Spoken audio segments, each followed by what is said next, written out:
তড়িৎদ্বার বিভব বা একক তড়িৎদ্বার বিভব বলতে কি বোঝো? কোনো ধাতুকে উক্ত ধাতুর লবণের দ্রবণে ডুবালে ধাতুর পৃষ্ঠতলে যে বৈদ্যুতিক বিভবের সৃষ্টি হয় তাকে ধাতুটির একক তড়িৎদ্বার বিভব বা সংক্ষেপে তড়িৎদ্বার বিভব বলে। প্রমাণ তড়িৎদ্বার বিভব বলতে কি বোঝো ব্যাখ্যা করো।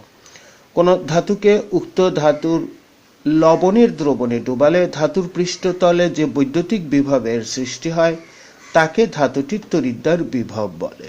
তাহলে তড়িৎদ্বার বিভব আসলে কি? কোনো ধাতুকে উক্ত ধাতুর লবণের দ্রবণে ডুবালে ধাতুর পৃষ্ঠতলে যে বৈদ্যুতিক বিভবের সৃষ্টি হয় তাকে ধাতুটির তড়িৎদ্বার বিভব বলে।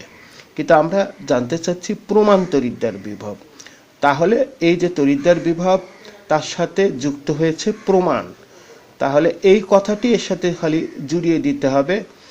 তাহলে প্রমাণ অবস্থায় অর্থাৎ 25 ডিগ্রি সেলসিয়াস তাপমাত্রা 1 অ্যাটমসফিয়ার চাপে এবং ঘনমাত্রা যদি হয় 1 মোল পার লিটার, তাহলে এইরকম অবস্থায় কোনো তড়িৎদ্বারের তড়িৎদ্বার বিভবকে প্রমাণ তড়িৎদ্বার বিভব বলে।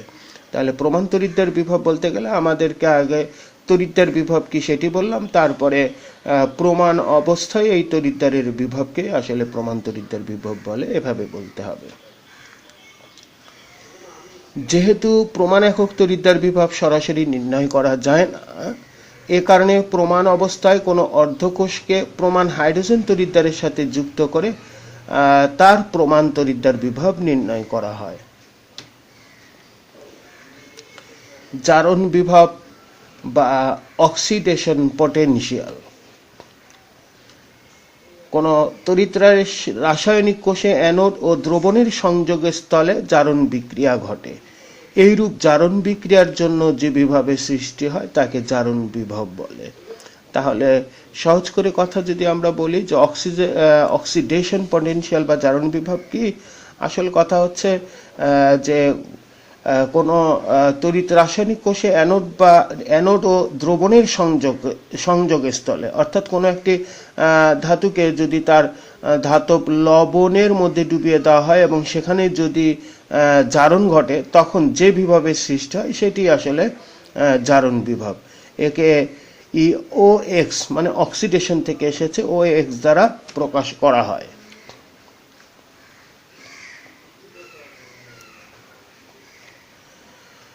যেমন প্রমাণ অবস্থায় জিঙ্ক ধাতুকে জিঙ্ক সালফেট দ্রবণে নিমজ্জিত করে প্রমাণ হাইড্রোজেন তড়িৎদ্বারের সাথে যুক্ত করলে নিম্নরূপ জারণ বিক্রিয়া ঘটে এবং সংযোগের স্থলে 0.76 ভোল্ট উৎপন্ন হয়।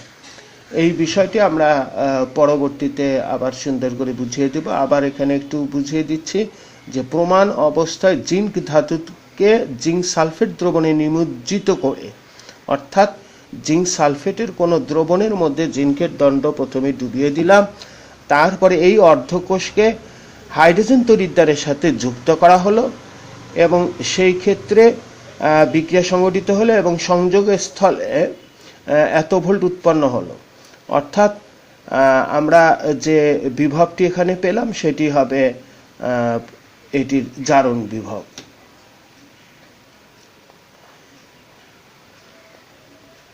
কোষের তড়িৎচালক বল বা EMF বলতে আমরা কি বুঝি?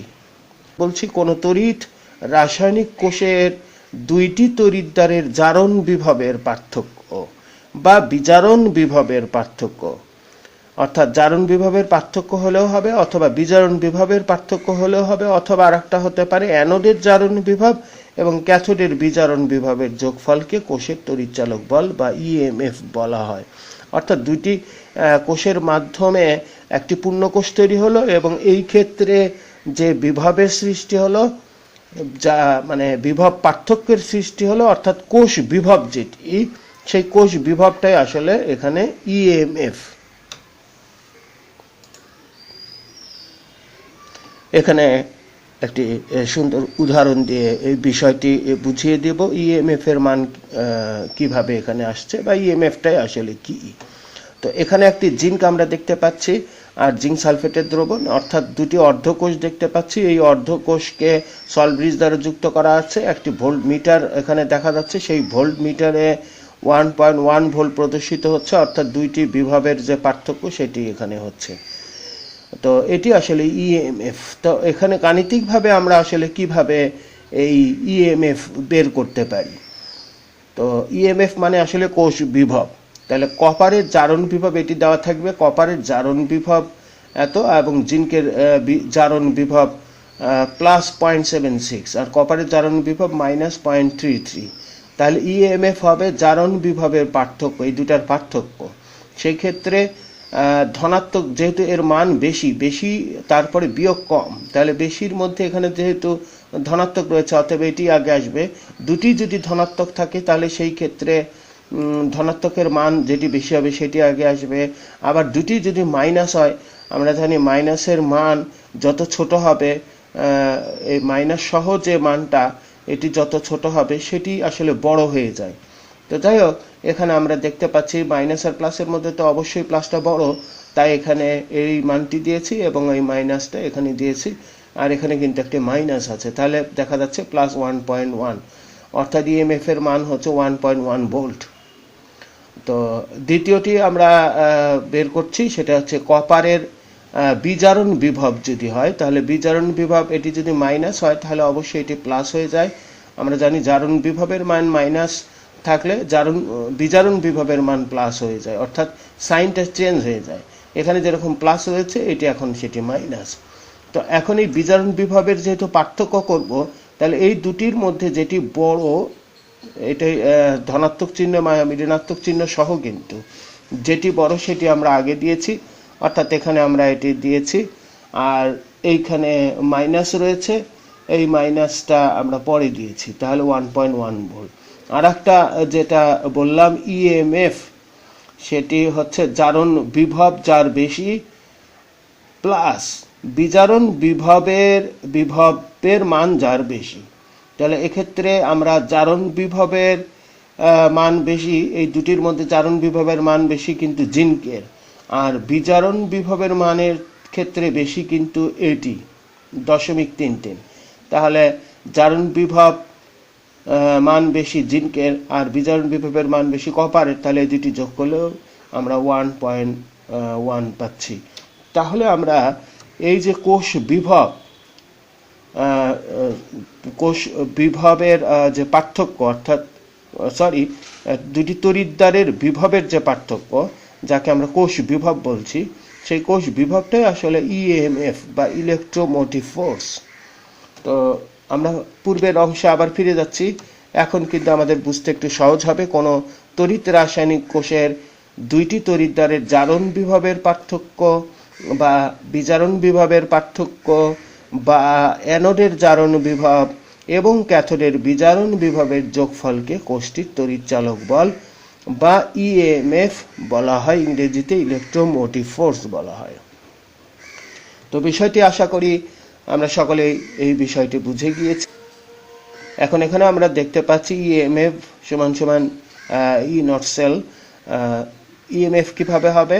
অ্যানোড অক্সিডেশন আর ক্যাথোড রিডাকশন, অর্থাৎ জারণ বিভব, ই দ্বারা আমরা পটেনশিয়াল বোঝাচ্ছি এখানে হাফ সেলের। তো এই দুটি অ্যানোড অক্সিডেশন আর ক্যাথোড রিডাকশন, অথবা আমরা বলতে পারি জারণ বিভবের পার্থক্য যেহেতু, তাহলে এখানে অক্সিডেশন যেহেতু আছে, এখানেও কিন্তু মাইনাস ব্যবহার করে এখানে আমাদের অক্সিডেশন আসতে হবে, এই যে অক্সিডেশন। এখন একটি যেহেতু অ্যানোডের অক্সিডেশন লেখা হয়েছে, অতএব এখানে অবশ্যই তাহলে ক্যাথোড হয়ে যাবে। আবার এখানে বিজারণ বিভবের যেহেতু পার্থক্য, বিজারণ বিভবের পার্থক্য, তাহলে এখানে রিডাকশন আসবে, অবশ্যই রিডাকশন আর ইডি। তাহলে এটি যেহেতু ক্যাথোড হয়েছে, তাহলে অবশ্যই এটি অ্যানোড হবে। তাহলে আমরা এই তিনটি সূত্র ব্যবহার করে কিন্তু ই সেল বা ইএমএফ এগুলো বের করতে পারি। এখন প্রশ্নটা হচ্ছে যে কোনটি আসলে আগে বসবে এই দুটির ক্ষেত্রে। এটি কিন্তু প্রায় ক্ষেত্রেই ভুল হয়, এই জন্যই আসলে এখানে আমি অ্যানিমেশন বা এরকমভাবে আমি দেখানোর চেষ্টা করেছি। তো মূলত এটা মনে রাখবার জন্য যে অ্যানোডে আমরা জানি যে অ্যানোডে অক্সিডেশন হয় আর ক্যাথোডে রিডাকশন হয়, মানে বিজারণ হয়। অ্যানোডে অক্সিডেশন হয় মানে অ্যানোডে জারণ ঘটে। তো যেহেতু জারণ ঘটে, তাই এটাকে আগেই লিখেছি অ্যানোড, আর ক্যাথোডে বিজারণ ঘটে তাই ক্যাথোডটাকে আগে লিখেছি। তাহলে এই দুটির মধ্যে অক্সিডেশন দুটোই ক্ষেত্রেই হবে, কারণ জারণ বিভবের পার্থক্য। তো অ্যানোডটা আগে বসবে অক্সিডেশনের ক্ষেত্রে, আর ক্যাথোডটা পরে বসবে। আর বিজারণের ক্ষেত্রে ক্যাথোডটা আগে বসবে আর অ্যানোডটা পরে বসবে। এখানে আমরা ইলেকট্রোকেমিক্যাল সিরিজ দেখতে পাচ্ছি, তড়িৎ রাসায়নিক সারি। এটি জারণ বিভব আকারে লেখা আছে, কারণ জিঙ্ক থেকে জিঙ্ক 2+ পরিণত হয়, অর্থাৎ জারণ হয়েছে, সেই জন্য এটি প্রমাণ জারণ বিভব। জিঙ্কের দেওয়া আছে, আয়রনের দেওয়া আছে, হাইড্রোজেনের জারণ বিভব কিন্তু 0, আর এদের কিন্তু মাইনাস। এখন আমরা একটু দেখি একটি বিষয়।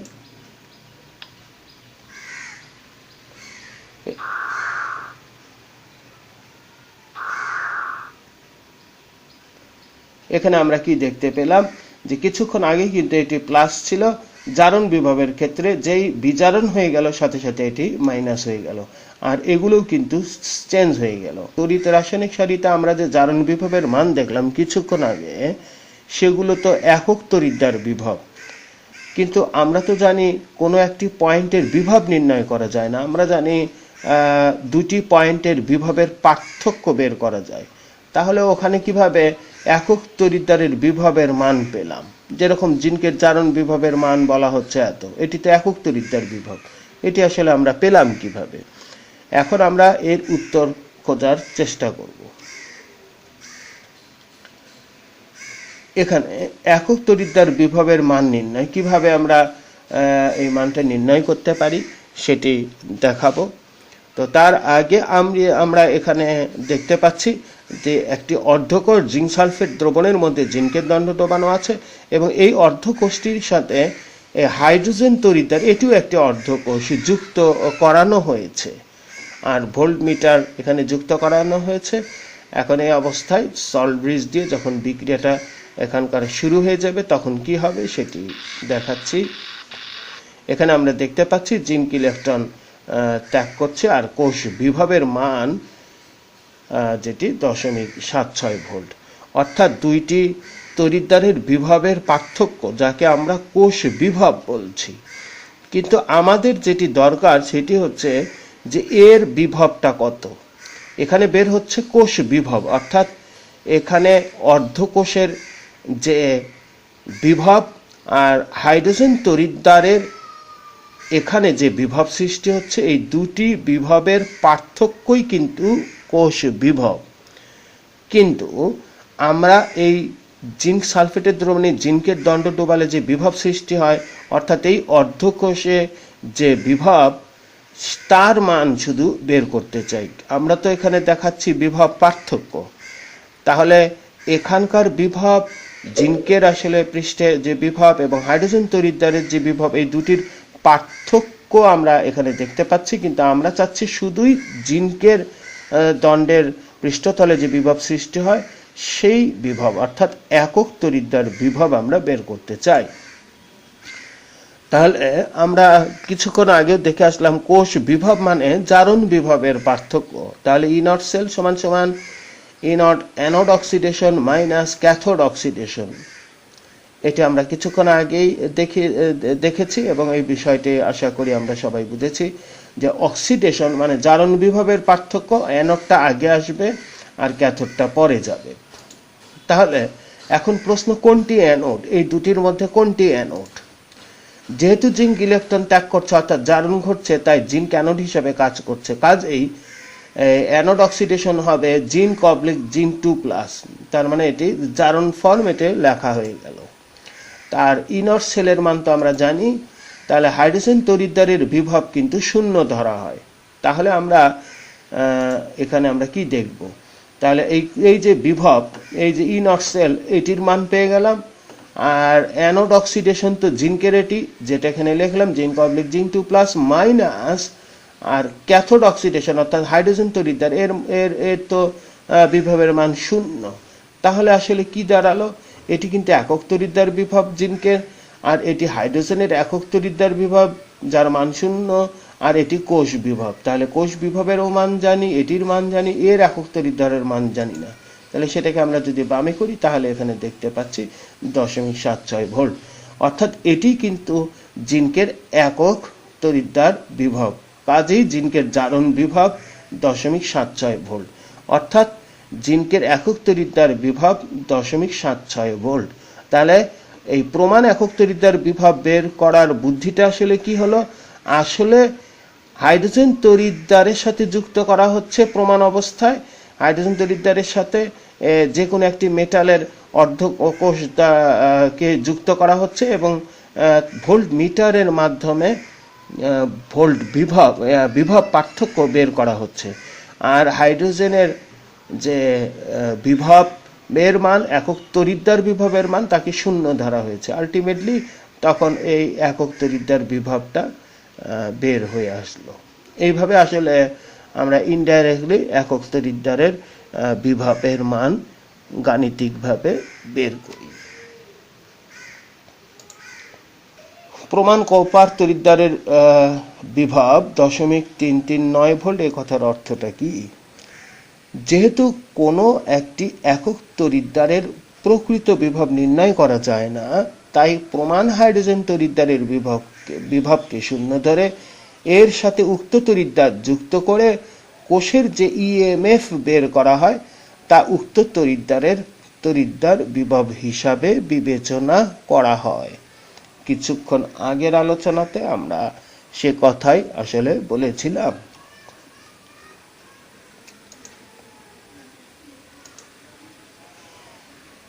কাজেই প্রমাণ কপার তড়িৎদ্বার বিভব 0.339 ভোল্ট বলতে বোঝায় প্রমাণ অবস্থায়, অর্থাৎ দ্রবণের ঘনমাত্রা 1m, তাপমাত্রা 25 ডিগ্রি, কপার তড়িৎদ্বার প্রমাণ হাইড্রোজেন তড়িৎদ্বারের সাথে যুক্ত করলে কোষের ইএমএফ হয় 0.339 ভোল্ট। তার মানে দাঁড়াচ্ছে, মূল কথাটা যেটা দাঁড়াচ্ছে সেটি হচ্ছে যে আমরা যদি প্রমাণ কপার তড়িৎদ্বার বিভবের মান যে আমরা 0.339 ভোল্ট বলছি, এটার অর্থটা আসলে কপার তড়িৎদ্বার যা আছে তার সাথে আসলে হাইড্রোজেন তড়িৎদ্বারকে যুক্ত করে যে কোষ বিভব পাওয়া গেল, সেই কোষ বিভবকেই ওই কপারের একক প্রমাণ তড়িৎদ্বার বিভব হিসেবে আসলে বিবেচনা করা হয়। জারণ বিভব, এটি আমাদের হাইড্রোজেন তড়িৎদ্বার, এক বায়ুচাপ,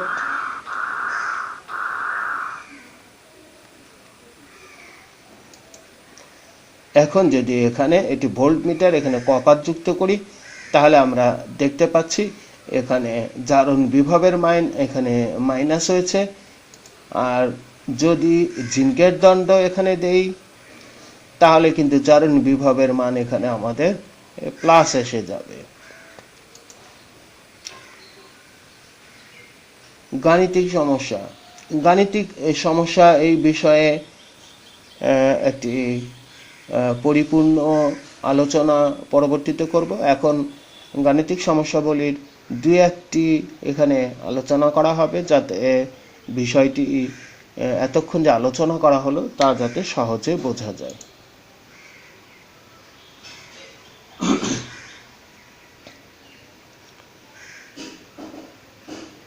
এখানে আমরা দেখতে পাচ্ছি একটি কোষটির কোষ বিভব নির্ণয় করো। এখানে জারণ ফরম্যাটে দেওয়া আছে জিঙ্ক অবলিক জিঙ্ক 2+, এদের মান দেওয়া আছে, দুটি অর্ধকোষের জারণ বিভবের মান দেওয়া আছে। আর একটি সেল ডায়াগ্রাম এখানে সেল ডায়াগ্রাম রয়েছে। কোষটির কোষ বিভব নির্ণয় করতে হবে। এখানে জারণ ফরম্যাটে দেখতে পাচ্ছি, জারণ ফরম্যাটে তাদের জারণ বিভবগুলো দেওয়া আছে। জিঙ্ক থেকে জিঙ্ক 2+, অর্থাৎ জিঙ্ক দুটি ইলেকট্রন ত্যাগ করে আসলে জিঙ্ক 2+ চলে যায়। আমরা এর আগের ক্লাসে আমি বলেছি যে লেফট টু রাইট এই রুলটি যদি আমরা ফলো করি সর্বক্ষেত্রে আমরা অনেক সুবিধা পাবো। লেফট টু রাইট মানে হচ্ছে এখানে লেফটে জিঙ্ক আছে, জিঙ্ক থেকে জিঙ্ক 2+ পরিণত হচ্ছে, অর্থাৎ দুইটি ইলেকট্রন ত্যাগ করছে। কাজেই এটি জারণ হচ্ছে, কাজেই এইটি জারণ ফরম্যাটে এই লেখাটি রয়েছে। তার মানে এই বিভবটি জারণ বিভব। তো যাই হোক, আমরা এখন দেখি কিভাবে সমাধান করব। আমরা জানি সেল ডায়াগ্রামের বাম দিকে জারণ বিক্রিয়া এবং ডান দিকে বিজারণ বিক্রিয়া হয়। তাহলে সেল ডায়াগ্রামের বাম দিকে জারণ, অর্থাৎ এখানে জারণ, আর এদিকে বিজারণ বিক্রিয়া হয়। তাহলে জারণ অর্ধকোষ বিক্রিয়া তাহলে কি হবে? যেহেতু জারণ হয়, তাহলে আমরা দেখতে পাচ্ছি জিঙ্ক থেকে জিঙ্ক 2+।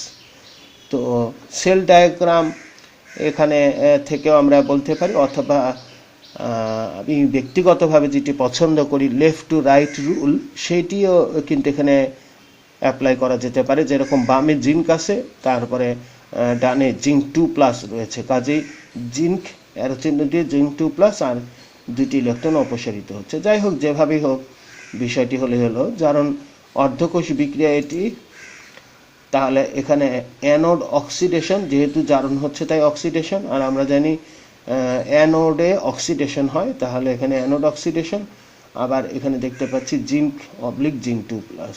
তাহলে বিজারণ ঠিক আগের মতোই লিখতে হবে। তাহলে এখানে কপার 2+ প্লাস 2 ইলেকট্রন কপার। তাহলে এখানে কি হবে? ই নট ক্যাথোড রিডাকশন হবে। তাহলে এখানে রিডাকশন মানে বিজারণ, কপার 2+ থেকে কপার হলে আসলে বিজারণ হয়। তো এখানে ই নট সেল, আমরা জানি E nought cell anode oxidation plus cathode reduction. আমরা এর আগে 3টি সমীকরণ দেখে আসছি। এই 3টি সমীকরণের শেষেরটি হচ্ছে এটি দিয়ে করলেই এই সমস্ত অঙ্কের জন্য সবচেয়ে ভালো হয়। তবে যে কেউ যে কোনোভাবে আসলে দিতে পারবে, সবই সঠিক। তো সেক্ষেত্রে এখানে আমরা অ্যানোড অক্সিডেশন, যেহেতু জিঙ্ক 2+, এই যে অ্যানোড অক্সিডেশনের সাথে কিন্তু এটি সম্পর্ক, এটি লিখেছি। আর ক্যাথোড রিডাকশন, এই যে ক্যাথোড রিডাকশন কপার 2+ কপার। তাহলে এখানে আমাদের জিঙ্ক 2+ই থাকলো, আর এটিকে চেঞ্জ করে দিলাম কপার 2+ থেকে কপার না হয়ে কপার থেকে কপার 2+। যখনই করব তখন এই সাইনটা, এই প্লাসটা কিন্তু এখানে মাইনাস হয়ে গেল। এটি কেন করলাম? কারণ আমাদের এখানে জারণ বিভবের মান এভাবেই দেওয়া আছে। এখানে যদি বিজারণ বিভবের মান দেওয়া থাকতো, তাহলে কিন্তু এটি চেঞ্জ করতে হতো না, বরঞ্চ এটি তখন চেঞ্জ করতে হতো। তো যাই হোক, এই ক্ষেত্রে আমরা দেখলাম। এখন আমরা মান বসাবো। এর মানটি দেওয়া আছে এখানে মাইনাস, এর মানটা দেওয়া আছে -.34। তাহলে এই মাইনাস আর মাইনাস দিয়ে প্লাস হয়ে যাবে। তাহলে আমরা দেখতে পাচ্ছি 1.1 ভোল্ট। এভাবে আমরা খুব সহজেই সুন্দর করে অঙ্কটা করতে পারি। দ্বিতীয়টি আমরাতে যাচ্ছি, সেটি হচ্ছে সেল ডায়াগ্রাম আবারও দেওয়া আছে। তাহলে আগের মতোই কথা, জারণ অর্ধকোষ বিক্রিয়া, জিঙ্ক থেকে জিঙ্ক 2+, আর ফেরাস 2+ থেকে আয়রন। এটি আমাদের লেফট টু রাইট রুল যদি ফলো করি, তাহলেও কিন্তু খুবই সহজ হয়। তাহলে এই ক্ষেত্রে আমরা কি রিয়াকশন হচ্ছে আমরা খুব সহজেই বাম ডান থেকে দেখতে পাচ্ছি। জিঙ্ক থেকে ডানে আছে জিঙ্ক 2+। আবার এখানে লেফট টু রাইটে যদি ফলো করি, তাহলে Fe2+ থেকে আয়রন। এই দুটি এখানে লিখলেই হয়ে গেল, খুবই সহজ। তাহলে জিঙ্ক থেকে জিঙ্ক 2+। তাহলে এটি অ্যানোড, এরকম। বিজারণ অর্ধকোষ বিক্রিয়া কি হবে? এরকম হবে। এটা কি? Cathode reduction iron. তাহলে আবার অ্যানোড আর ক্যাথোড, এই দুটি পরিবর্তে আমরা এটি দেব আর এটি দেব, সেটি দিয়েছি জিঙ্ক আর এটি। কিন্তু এর মানটা দেওয়া আছে Fe আগে, তাহলে এটাকে উল্টায় ফেলবো। তাহলে মাইনাস করলে এটি হবে। এখন আমরা মান বসাবো। তাহলে মান বসালে মাইনাস আর প্লাস মিলে কিন্তু আসলে এই যে এটি কিন্তু এখানে আমরা দেখতে পাচ্ছি দুটাই কিন্তু প্লাস। সেই জন্য আমরা ক্যালকুলেশন করলে আসলে এখানে এইভাবে অ্যান্সারটা চলে আসলো। এইভাবে আমরা আসলে সমাধানটা করতে পারি। এখন আরেকটি নিয়মে চলে যাচ্ছি, কপার অবলিক কপার 2+ এবং ফেরাস অবলিক ফেরাস 2+ দ্বারা গঠিত কোষটির কোষ বিভব নির্ণয় করা। এখানে কিন্তু আমাদের কোনো সেল ডায়াগ্রাম লেখা নাই, দেওয়া আছে জারণ বিভব, আবার এখানেও সেই জারণ বিভবেই আসলে দেওয়া আছে। তো এখানে কিন্তু আমাদের বলতে হচ্ছে না এটি কি জারণ ফরম্যাটে না বিজারণ ফরম্যাটে, আলাদা করে বা ভাষা দিয়ে বলতে হচ্ছে না যে এটি তার জারণ বিভব বা বিজারণ বিভব। এখানে একটা ভি থাকলে ভালো হতো। যাই হোক, এটি যে জারণ বিভব তা পরিষ্কার বোঝা যাচ্ছে এই ফরম্যাট দেখেই। কারণ কপার থেকে কপার 2+ হওয়া মানে দুটি ইলেকট্রন অপসারিত হয়ে যাওয়া, তার মানে এখানে জারণ ঘটে, তাই এটি জারণ বিভব। তো যাই হোক, যার জারণ বিভবের মান বেশি সে জারিত হয়। যেহেতু আয়রনের জারণ বিভবের মান বেশি, তাই এই অর্ধকোষে জারণ ঘটে। তাহলে এই দুটির মধ্যে আমরা দেখতে পাচ্ছি যার জারণ বিভবের মান বেশি, তো এখানে আমরা দেখতে পাচ্ছি আয়রনেরই তো জারণ বিভবের মান বেশি। তাহলে আমরা দেখে আসি জারণ অর্ধকোষ বিক্রিয়া। হ্যাঁ, এখানে আমরা দেখতে পাচ্ছি Fe থেকে Fe2+। এই ভাষাটি কেন এখানে দিতে হচ্ছে? আসলে জারণ অর্ধকোষ বিক্রিয়া কোনটি হবে, এই ফেরাস থেকে Fe2+ নাকি কপার থেকে Copper2+? এখানে তো সেল ডায়াগ্রাম এখানে দেওয়া নাই, আগের মতো সেল ডায়াগ্রাম দেওয়া নাই যে সেখান থেকে আমরা বুঝে যাব যে যেহেতু সেল ডায়াগ্রাম রয়েছে, দেওয়া আছে সেল ডায়াগ্রামের বাম পাশে জারণ হয়, তা তো কোনো কিছু নাই। এখানে শুধু বলেছি দুটি অর্ধকোষ দিয়ে একটা কোষ গঠন করা হলো আর সেখানে তার কোষ বিভব নির্ণয় করো। তাহলে নিঃসন্দেহে আমাদের আগে জানতে হবে যে কার জারণ হয়, এটি কিন্তু আমাদেরকে অবশ্যই জানতে হবে। যেহেতু কোনো ওখানে ক্লু দেওয়া নাই, তাই আমরা এটি ব্যবহার করছি যে যার জারণ বিভবের মান বেশি সে জারিত হয়। তো দুটি যদি জারণ ফরম্যাটে থাকে তাহলে সেই ক্ষেত্রে যার জারণ বিভবের মান বেশি সেই অর্ধকোষটির আসলে জারণ হবে, অপরটির বিজারণ হবে। আবার যদি বিজারণ বিভব ফরম্যাটে দেওয়া থাকতো তাহলে যার বিজারণ বিভব বেশি সে বিজারিত হবে, অপরটি কিন্তু আবার জারিত হবে। দুটাই কিন্তু জারণ হওয়া সম্ভব না, কারণ এই তড়িৎ রাসায়নিক কোষের যে বিক্রিয়া এটি কিন্তু জারণ বিজারণ বিক্রিয়া। আর আমরা জানি জারণ বিজারণ বিক্রিয়ায় একটিতে যখন জারণ হয় অবশ্যই আর একটিতে তখন বিজারণ হয়। এই জন্যই তো একসাথে রিডাকশন অ্যান্ড অক্সিডেশন, এই জন্য এই দুটি মিলে রিডক্স রিয়াকশন বলা হয়। শুধু জারণ বিক্রিয়া কখনো হতে পারে না। তাহলে একটির যখনই জারণ হবে বুঝতে হবে অপরটির বিজারণ হচ্ছে। যাই হোক, এখানে জারণ অর্ধকোষ বিক্রিয়া আমরা এটি লিখলাম। আবার সে আগের মতো অ্যানোড অক্সিডেশন Fe2+। আচ্ছা, বিজারণ অর্ধকোষ বিক্রিয়া, এখানে ক্যাথোড রিডাকশন এইভাবে হচ্ছে।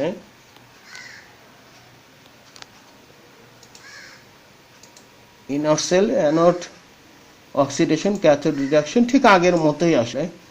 এখানে আমরা দেখতে পাচ্ছি Fe2+ আর এখানে Copper2+ কপার। তাহলে এখানে Copper2+ কপার ছিল, এটা চেঞ্জ হয়ে এটি হলো। তাহলে এর মান বসালাম, এর মান বসালাম, এখানে এই মান চলে আসলো।